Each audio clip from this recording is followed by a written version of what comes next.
Hello guys, ফোনাদার video তো কেমন আছো তোমরা? আশা করি অনেক অনেক ভালো আছো। রাইট নাও এখন আছি ফকিরহাট।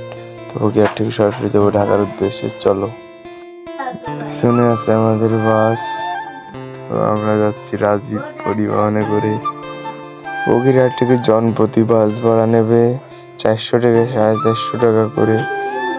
আপনি চাইলে ইচ্ছে ভালো এসি বাসেও যাইতে পারেন। তো আমরা দেখতে দেখতে চলে এসেছি গোপালগঞ্জে। তো ভিডিওটা উপভোগ করতে দেখুন, সিনেম্যাটিক ভিডিও।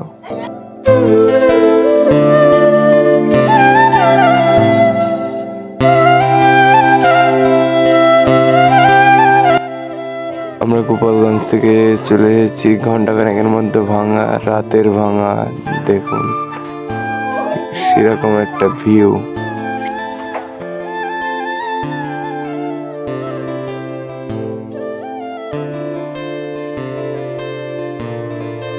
আমরা ইতিমধ্যে চলে এসেছি পদ্মা সেতুতে। তো পদ্মা সেতুতে গাড়িটি টোল দিয়ে পদ্মা সেতুর উপর থেকে যাচ্ছে।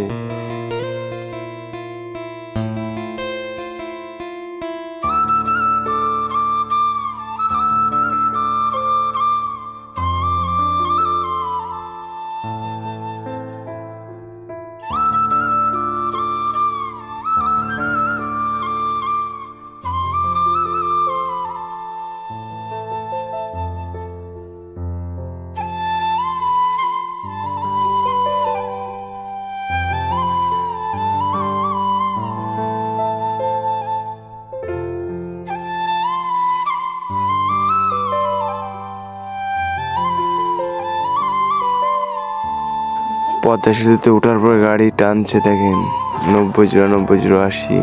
তো আমরা এখন নামলাম সায়দাবাদ। নেমে সায়দাবাদ থেকে একটি বাসে করে আমরা যাচ্ছি সংসদ ভবনের উদ্দেশ্যে। সংসদ ভবনের সামনে গাড়িতে নামাই দিলে এরকম সারি সারি বকুল গাছ দেখতে পারবেন, সুন্দর একটা ভিউ। তো আমরা চলে এসেছি সংসদ ভবনের সামনে হাঁটতে। এখানে বেশিক্ষণ দাঁড়াতে দিনে পুলিশে। তো এই পাশে এসে আমার পিছনে রয়েছে সেই সংসদ ভবন, যেটার জন্য এত দূর আসা আমাদের রয়েছে সংসদ ভবন। তো এখান থেকে আমরা চলে যাচ্ছি বসুন্ধরাতে। এখানে কিছু কেনাকাটা করব। তো দেখতে লাগুন ভিডিওটা।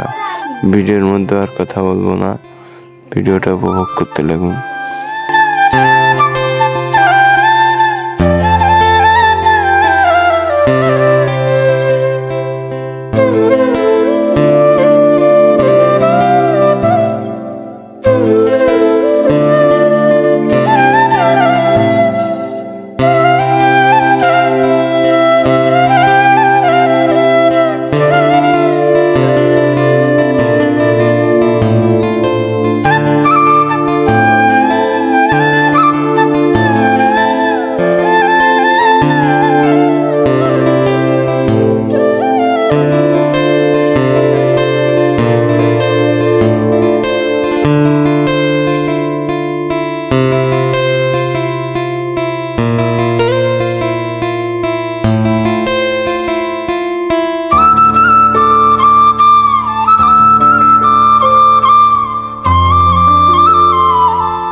বসুন্ধরা থেকে বেরিয়ে চলে আসলাম মেট্রো উদ্দেশ্যে। তো এখন মেট্রোয় ওঠা যাক। চলেন সিনেমাটিক ভিডিও দেখে আসা যাক।